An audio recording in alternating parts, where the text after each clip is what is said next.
ஈதிகாஃப் இருக்கும் முறையும் அதன் துவாவும். நாளைக்கு 20 நோன்பு. நான் இதிகாஃப் இருக்க போறேன். இதிகாஃபா அப்படின்னா என்ன? இதிகாஃப் என்பது ரமலான் மாதத்தின் கடைசி 10 நாட்களில் அல்லாஹ்வை அதிகமாக வணங்குவதற்காக ஒரு இடத்தில் தங்கியிருப்பது. இதிகாஃப் எப்போது ஆரம்பமாகும்? ரமலான் 20ஆம் நாள் சூரியன் மறைவதற்கு முன் ஆரம்பித்து ஈப்பிறை காணும் வரை தொடரும். இதிகாஃப் எங்க தங்கணும்? உலக விஷயங்களை விட்டுவிட்டு ஆண்கள் மஸ்ஜிதில் தங்கணும். பெண்கள் வீட்டில் தனி ரூம் இருந்தால் அதுல உட்காரலாம். ரூம் இல்லை என்றால் வீட்டில் ஒரு பகுதியை திரை கட்டி தனியாக அமைத்து அங்கே உட்காரலாம். அப்போ என்ன செய்ய வேண்டும்?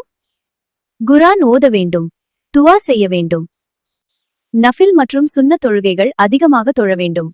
திக்ரு அதிகமாக செய்ய வேண்டும். வெளியே போகலாமா? அத்தியாவசிய தேவைகள் தவிர வெளியே போகக்கூடாது.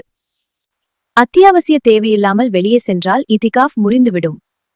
இதிகாஃப் இருக்கும்போது எதை தவிர்க்க வேண்டும்?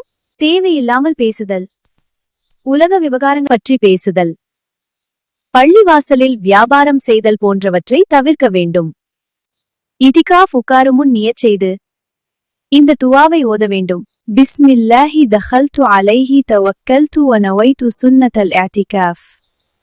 அல்லாஹ்வின் திருநாமத்தை கொண்டு நுழைந்தேன், அவன் மீதே நம்பிக்கை வைத்தேன், இன்னும் இதிகாபின் சுன்னத்தை நியத்து வைத்தேன். இதிகாஃபின் முக்கிய நோக்கம் லைலத்துல் கத்ர் இரவை அடைவது.